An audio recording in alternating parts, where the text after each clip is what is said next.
सोमवती अमावस्या हमारे जीवन को फलित करने वाली है, सुख देने वाली, आनंद देने वाली, हम उसका लाभ अवश्य लें।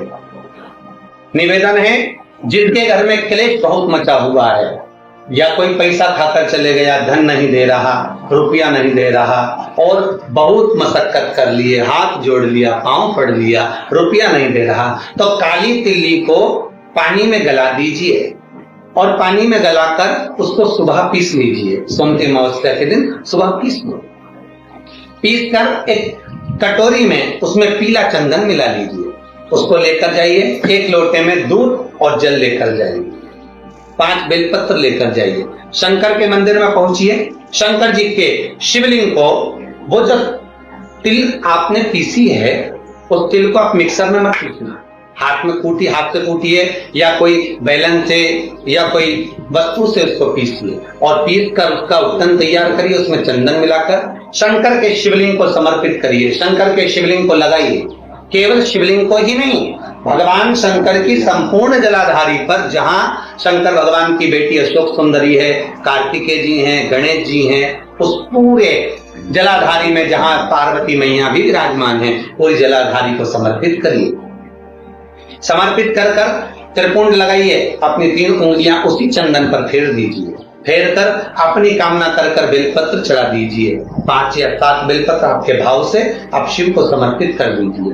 समर्पित कर कर हाथ में कलश लेकर, दूध और जल मिला हुआ पात्र लेकर शंकर को समर्पित करिए और बाबा भोलेनाथ से विनती करिए कि जिस व्यक्ति ने हमारा धन खाया है, जिस व्यक्ति ने पैसा रख लिया या कोई लेकर चले गया या कोई ऐसा काम हो गया कि वो धन आ ही नहीं रहा है, बहुत तकलीफ में है, तो बाबा से विनती करो। मुझे पूरी उम्मीद है कि सोमवती अमावस्या इस बार आप जो कर रहे हैं, अगली सोमवती अमावस्या जब आएगी, इतनी प्रसन्न चित्त में आप ये पूजन करेंगे, वापिस करेंगे और पूरे परिवार समेत करेंगे। जब आपका धन आ जाएगा, वैभव हो जाएगा, तो आप वापिस उसको धारण करेंगे। फिर नहीं, और लिख के रखना, अगली सोमवती को फिर करना। जब सोमवती अमावस्या पड़े फिर उसको करिएगा, आपको फल अधिक मिलेगा।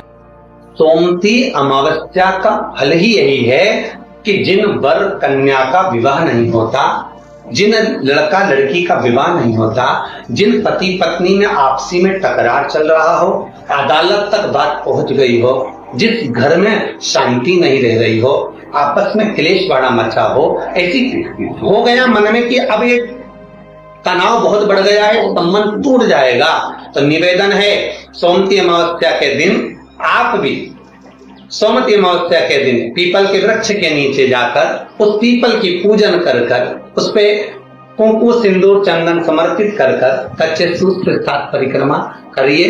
7 बने तो 7, वैसे तो 108 लगाओगे तो आपके जीवन में सुखता आएगी। आप 108 फेरी लगाएं, चाहे दाने से लगाएं, चिरंजी से लगाएं, जिससे भी लगाएं, पीपल की पूजन करें, जल अर्चना करें। इतना निवेदन करता हूं कि आपके घर में अशांति नहीं हो सकती, परिवार में प्रेम जरूर करें।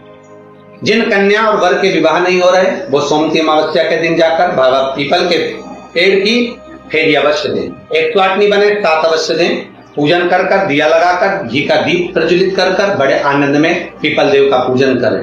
सोमवती अमावस्या के दिन पीपल के वृक्ष की फेरी जो लगाई जाती है वो खाली नहीं लगाई जाती, चाहे कच्चे सूत से लगाओ, चाहे 108 आप हल्दी की गठान रख लो, चाहे आप कमल गट्टा रख लो, चाहे आप सिंदूर की डब्बी रख लो, चाहे आप दाग चिरौंजी रख लो, पर 108 वस्तु होना जरूरी। निवेदन, जिस व्यक्ति को रोग बहुत हो, चाहे शुगर हो, बीपी हो या घुटने में दर्द हो, कमर में दर्द हो या बहुत कष्ट का जीवन निकल रहा हो, यहाँ तक कैंसर जैसी भी बीमारी यदि आपको है, निवेदन है, एक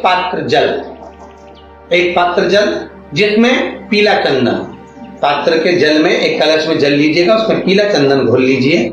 पीला चंदन घोलकर उसमें थोड़ी सी काली मिर्ची पीस कर मिला लीजिए, काली मिर्ची को पीस कर डाल दीजिए और उसमें 7 बेलपत्र उसके अंदर डाल दीजिए।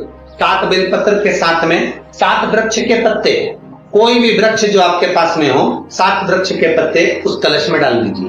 घर से निकलते समय पूरे घर का भ्रमण करते हुए, जिस व्यक्ति को रोग बहुत है उस व्यक्ति का स्पर्श कराते हुए वो जल शंकर भगवान के ऊपर समर्पित कर कर थोड़ा सा जल बचाकर, पत्तियां सब शिव जी को चढ़ाकर थोड़ा सा जल बचाकर शंकर की देहली पर चढ़ा दीजिए, शंकर की चौखट पर, भगवान शंकर के शिवलिंग की चौखट पर समर्पित करें। शिवलिंग की चौखट पर समर्पित कर कर उसी जल जो आपने देहली पर चढ़ाया है, उसी जल का भाग थोड़ा सा कटोरी में 1 चम्मच के बराबर लेकर आइए। जो व्यक्ति बीमार है उसके शरीर पर उसको छींटा दीजिए, 3 बार छींटा देना है, सुबह, दोपहर और शाम।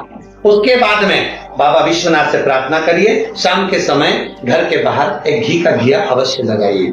मुझे पूर्ण उम्मीद है सोमती अमावस्या रोग मुक्त करेगी, अधिक फल आपको प्रदान करेगी, सुख का अनुभव कराएगी, आपके जीवन का कल्याण करेगी। जो बच्चे पढ़ने में कमजोर है या कोई विद्या के लिए किसी एग्जाम में बैठ रहे हैं, गवर्नमेंट के एग्जाम में बैठ रहे हैं और बच्चे उस एग्जाम में पास नहीं हो पा रहे हैं या निकल नहीं पा रहे हैं, या कोई टीचिंग के लिए, बैंकिंग के लिए आप अप्लाई कर रहे हो, नहीं हो रहा है, निवेदन है, सोमती अमावस्या कल पड़ रही है, 2 स्वस्तिक आपको बनाना है। कितने स्वस्तिक बनाना है? 2 स्वस्तिक। एक स्वस्तिक कुंकू का पीपल के पेड़ पर बनाना है आपको।